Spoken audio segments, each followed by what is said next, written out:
मैं बहुत खुशनसीब समझती हूँ कि मैं पाकिस्तान में हूँ जहाँ पे हम आज़ादाना तरीके से अपने त्यौहार सेलिब्रेट करते हैं। और मैं मोदी को यही पैगाम दूंगी कि वहाँ पे जो इंसान जो लोग मौजूद हैं उनकी सेफ्टी करें, उनकी इज्जत दें, तहफ़्फ़ुज़ दें। और आपसे हाथ जोड़ के अपील की जा रही है कि प्लीज़ वहाँ के लोगों को आज़ादाना तरीके से उनकी ज़िंदगी गुजारने के लिए उनको आज़ाद किया जाए। आपसे हाथ जोड़ के अपील है हमारे सब पाकिस्तानियों की। उर्दू पॉइंट की वीडियोस देखने के लिए हमारा चैनल सब्सक्राइब कीजिए और बेल के आइकन पर क्लिक कीजिए ताकि आप हमारी तमाम आने वाली वीडियो से बाखबर रह सकें। अस्सलामुअलैकुम नाज़रीन, आप देख रहे हैं उर्दू पॉइंट और मैं हूँ ज़ोफ़िशा नकवी। नाज़रीन, हिंदू मज़हब में बहार का एक फ़ेस्टिवल होता है होली का त्यौहार आज दुनिया भर में मनाया जा रहा है। इस टाइम मैं हिंदू कम्युनिटी के दरमियान में मौजूद हूँ जो कि ये त्यौहार मना रहे हैं और बहुत खुशी से, जज्बे से और बहुत ही सिक्योरिटी में मना रहे हैं। अगर इसके साथ कंपैरिजन किया जाए इस टाइम भारत की सिचुएशन का, तो वहाँ पर मुसलमानों की जो तहफ़्फ़ुज़ है उस तरह से नहीं किया जा रहा, उल्टा उनका कत्लेआम किया जा रहा है, उनके घरों को आग लगाई जा रही है। इसी चीज़ पर हम बात करेंगे। मसद हिंदू कम्युनिटी की खातून मौजूद हैं, उनसे जानते हैं कि कितने अरसे से यहाँ पाकिस्तान में रह रही हैं और किस तरह से ज़िंदगी गुजार रही हैं। क्या नाम है आपका? मेरा नाम सोनिया राज है। सोनिया राज, मुझे बताइएगा कितना अरसा हो गया आपको पाकिस्तान में रहते हुए? एक्चुअली मेरे अबाव अजदाद यहीं के रहने वाले हैं और ये जो पंडित साहब की ये पीढ़ी चल रही है, ये 5वीं पीढ़ी है जो कि इसी लाइन में चल रही है। यहाँ पे हम लोग बहुत सेफ़ हैं। पाकिस्तान बनने से पहले के हम लोग यहाँ पे, पाकिस्तान बनने से पहले आप यहाँ पर रह रहे हैं। 5 पीढ़ियाँ यानी कि 5 नस्लें आपकी इसी तरह से अपनी ज़िंदगी गुजारी हैं। तो मुझे बताइएगा, कभी ऐसा महसूस हुआ कि आप पाकिस्तान के आम शहरी की तरह ज़िंदगी नहीं गुजार रहे? नहीं, बिल्कुल ऐसा नहीं है। हम यहाँ पे आज़ादाना तरीके से अपने तमाम इवेंट्स, अपने तमाम त्यौहार मनाते हैं। इवन मैं बहुत खुशनसीब समझती हूँ कि मैं पाकिस्तान में हूँ जहाँ पे हम आज़ादाना तरीके से अपने त्यौहार सेलिब्रेट करते हैं। और पाकिस्तान की तरफ से हमें सिक्योरिटी फराहम की जाती है हमारी सेफ्टी के लिए। सबसे बेनिफिट हमें जो पाकिस्तान में मिल रहा है, हम यहाँ पे अपने आप को सेफ़ महसूस कर रहे हैं। बच्चों के हवाले से क्या कहेंगी? कभी बच्चों ने कभी आगे कोई शिकायत की कि हिंदू होने की वजह से किसी ने इनको कुछ कहा हो या बच्चों को किसी ने कुछ भी बोला हो बाहर? क्योंकि बच्चों के हवाले से बहुत कॉन्शियस होते हैं लोग। या आपको कभी महसूस हुआ हो कि बीइंग अ हिंदू लेडी, अगर आप पाकिस्तानी माशरे में जा रही हैं, आपने अपने आप को महफूज तस्वुर ना किया हो?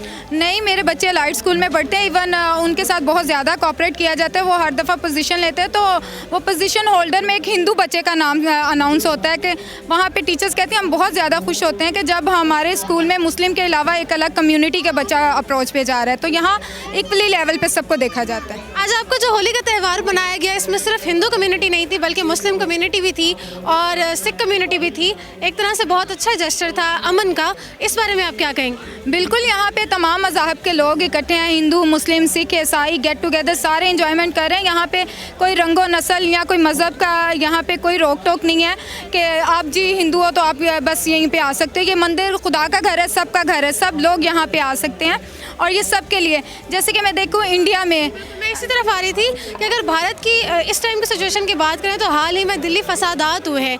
मुसलमानों के घरों को चुन चुन कर आग लगाई गई है, उनका कत्लेआम वहाँ पर किया गया है। मुसलमान वहाँ पर महफूज नहीं है, उनके ऊपर जुल्म किया जा रहा है, उनको मारा जा रहा है, कत्लो गारत हो रही है उनकी वहाँ पर। तो भारत की जो ये सिचुएशन है, इस पर आप क्या कहना चाहेंगे? मैं इस पे यही कहना चाहूँगी कि जैसे हम यहाँ पे सेफ़ हैं और हमें इमरान खान की तरफ से पूरी सिक्योरिटी दी जा रही है, वो भी इंसानियत होने के नाते, ना कि मज़हब को लेके चलें, इंसानियत को लेके चलें और इंसान होने के नाते वो उन पे खुदा का खौफ खाएं, ना ऐसे अत्याचार करें। क्योंकि सबसे पहले हमारा मज़हब है, हमारी इंसानियत है। और ये जो मज़हब है, इस पर मैं एक छोटा सा शेर ज़रूर कहना चाहूँगी। हम क्या करने आए थे, हम क्या कर बैठे, हम क्या करने आए थे, हम क्या कर बैठे, कहीं मंदिर, कहीं मस्जिद, कहीं गिरजा बना बैठे। हमसे तो अच्छी इन परिंदों की ज़ात, कभी मंदिर, कभी मस्जिद, कभी गिरजे में जा बैठे। और मैं मोदी को यही पैगाम दूंगी कि वहाँ पे जो इंसान, जो लोग मौजूद हैं, उनकी इज़्ज़त का आपको आपके हाथ में है कि आप उनकी सेफ्टी करें, उनकी इज़्ज़त दें, तहफ़्फ़ुज़ दें, जैसे इमरान खान हमें दे रहा है। और आपसे हाथ जोड़ के अपील की जा रही है कि प्लीज़ वहाँ के लोगों को आज़ादाना तरीके से उनकी ज़िंदगी गुजारने के लिए उनको आज़ाद किया जाए। आपसे हाथ जोड़ के अपील है हमारे सब पाकिस्तानियों की। और अगर इस पे फसादात पे मज़ीद बात करें तो ये अपनी नौइयत का पहला फसाद था जिसका ऐलान किया गया बाकायदा से, यानी कि सबको पता था कि फसादात होने वाले हैं और वहाँ पे कत्लो गारत होने वाली है या औरतों की इज़्ज़तें महफूज नहीं है। अगर कंपेयर किया जाए इन दोनों सिचुएशन को, क्या भारत में आपके कोई रिश्तेदार हैं जिन्होंने आपको उस बारे में मज़ीद बताया?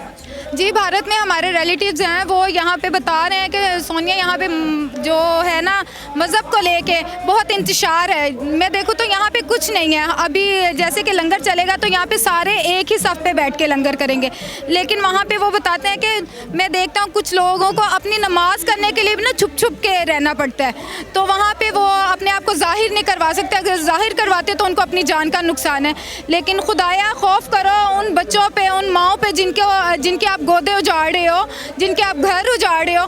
क्या वो इंसान नहीं है? क्या उनके बच्चे नहीं हैं? उनको आगे ज़िंदगी चलाने की ज़रूरत नहीं। अगर हम लोग ज़िंदा रहेंगे तो आपकी कौम आगे बढ़ेगी। मुझे बताइएगा, कभी भी ऐसी सिचुएशन पाकिस्तान में है कि आपको छुपकर अपनी इबादत करनी पड़े, अपना कोई त्यौहार मनाना पड़े? बिल्कुल नहीं, ऐसा कभी भी मेरी ज़िंदगी में कभी ऐसा वाक़या बिल्कुल नहीं, ऐसा कोई वाक़या नहीं है कि हमें छुप के अपनी इबादत करनी पड़े। बल्कि जब हम इबादत करते हैं तो स्पेशली हमसे पूछा जाता है कि आपने ये प्रोग्राम करना है, आपको कितनी नफरी चाहिए, तो हमें वो नफरी प्रोवाइड की जाती है। जी नाज़रीन, हिंदू कम्युनिटी से एक खातून हमारे साथ थी, हमारे साथ बात करी थी। इन्होंने बताया कि जब भी इनका यहाँ पर कोई त्यौहार होता है, इनको डिस्टर्ब करने के बजाय यहाँ पर बाकायदा इन्हें फोर्स प्रोवाइड की जाती है, इनको सिक्योरिटी दी जाती है और बहुत ऐसे तरीके से ये अपने तमाम जो है इवेंट्स को यहाँ पे मनाती हैं। सोनिया राज, मुझे ये बताइएगा कि इतना अर्सा हो गया आपको यहाँ पर रहते हुए, सारा कुछ अच्छे तरीके से मना रहे हैं, अपने माइनॉरिटी के राइट्स का तो आपने बता दिया कि अक़लियत होने की हैसियत से आपको तमाम हुकूक यहाँ पे मिल रहे हैं। हाल ही में औरत मार्च हुआ, ठीक है, औरतें अपने हकूक़ के लिए निकली, तो बहैसियत पाकिस्तानी औरत, पाकिस्तान का शहरी होने की हैसियत से, एक औरत होने की हैसियत से क्या कहेंगी? आपको आपके हकूक़ मिल रहे हैं? मुझे बिल्कुल अपने हकूक़ मिल रहे हैं, यहाँ पे मैं सेफ़ हूँ। बस मुझे ये जो लफ्ज़ है कि मेरा जिस्म क्या मेरी मर्ज़ी, ये लफ्ज़ से मुझे बहुत ही मतलब अजीब सा फील होता है। ये क्या है, मेरा जिस्म मेरी मर्ज़ी? ये अपने आप को शो आउट कर रही हैं। मैं पाकिस्तान में रहते हुए, एक मुस्लिम कंट्री में रहते हुए अपने आप की सेफ्टी इसी में चाहती हूँ कि ये लफ्ज़ जो सा औरतों के नाम से हटा दिया जाए। बल्कि जो औरत एक दुपट्टे में इज़्ज़तदार कहलाती है, वो एक दुपट्टे में ही अच्छी लगती है, ना कि मेरा जिस्म मेरी मर्ज़ी। बहुत शुक्रिया जी। तो नाज़रीन, हिंदू कम्युनिटी से हमारे साथ थी सोनिया राज, जिनसे हमने बात की और जिन्होंने अपने ख्यालात का इजहार किया, ना सिर्फ अपनी माइनॉरिटी के होने की हैसियत से बल्कि एक पाकिस्तानी औरत होने की हैसियत से भी उन्होंने अपने नज़रियात बयान किए। इसी के साथ अपनी मेज़बान ज़ोफ़िशा नकवी को दीजिए इजाज़त। अल्लाह हाफ़िज़।